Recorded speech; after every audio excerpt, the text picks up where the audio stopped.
Magandang araw po, welcome po sa aking channel, Nov9 TV.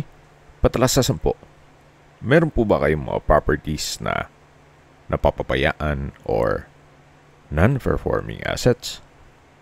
Plan nyo ibenta, pero wala kayong oras pagbenta nito. Kung ito'y pagkakatiwala nyo po sa amin, tawag lang po kayo sa aking numero. Usap po tayo, gawan ko po ng video for free. Yes, libre po, wala po kayong babayaran. Tutulungan pa namin kayong mabenta ang inyong property. Kami na po bala sa marketing, sa boosting, or paid ads. Even sa tripping, hindi na po kayo mapapagod sa pag-entertain ng mga buyers. Kami na po bala sa lahat. Tawag lang po kayo.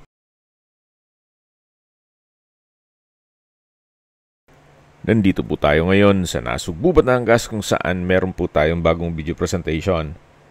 Isang residential farm property na may total lot area na 12 hectares. Opo, napakalawak po nitong property na to. Ito po'y along cemented barangay road at may access na rin ng tubig, kuryente at internet provider. Napakatahimik po ng lugar, sariwang hangin, at sa klima naman po, banayad lang, hindi naman siya ganun kainit at hindi naman ganun kalamig. Ang estimated elevation above sea level ay 246 feet. Nasa matas na lugar po ito, kaya flood-free area. Patag na patag po ang lupa, kaya usable po lahat. Wala pong masasayang. Kung hanap nyo po isang murang lupain o malaking lupain na sa tamang halaga, ito na po yung hinahanap nyo. Mamaya po sa dulong parte ng video, pag-usapan natin ang distance, location at travel time, pati presyo nito. Yan po, tunghayin nyo po ulit itong lupang binibenta. Hindi lang tayo makapunta dun sa dulo, gawa ng medyo mataas po ang damo. Upon tripping, pwede naman po nating ikutan yan lahat. At habang pinagmamasdan nyo po itong kapaligiran, pag-usapan na natin ang distance, location, at travel time.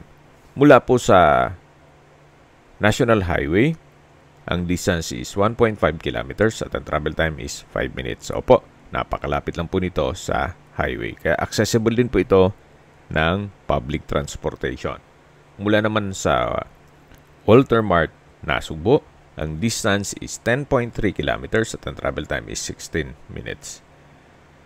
Mula naman po sa bayan ng Nasugbu kung saan kumpleto na rin po doon gaya ng public market, groceries, convenience store, remittance center, banks, schools, church, hospital, at beach resorts.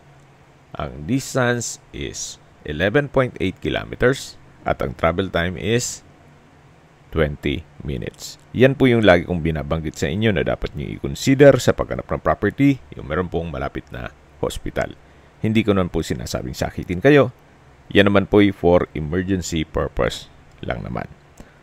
At masingit ko lang po, tungkol naman sa daan, hindi po siya ganun kalapad. Kaya please manage your expectation. Once na nag-set tayo ng tripping. Okay, balik tayo sa distance, location at travel time. Mula po sa Twin Lakes, ang distance is 26.8 kilometers at ang travel time is 34 minutes. Mula naman po sa Tagaytay Rotonda, ang distance is 40.6 kilometers at ang travel time is 1 hour and 2 minutes. Kung manggagaling naman po sa Manila o sa airport, ang distance is 110.2 kilometers at ang travel time is 2 hours and 39 minutes. Okay, sa presyo na po tayo. Binibenta po ito ni owner sa halagang 600 pesos per square meter. Kung may mga katanungan po kayo, tawag lang po kayo sa aking numero. At sa mga kababayan naman natin nasa ibang bansa, meron po akong Telegram. Sa mga iPhone user naman, may iMessage. Meron din pong Imo, Skype, Viber at WhatsApp. Same number lang po, 0917-316-3399. Sa mga nagtatanong naman po ng aming Facebook, meron po kaming Facebook page na Nov9 TV at Facebook Real Video. Meron din pong TikTok at Instagram.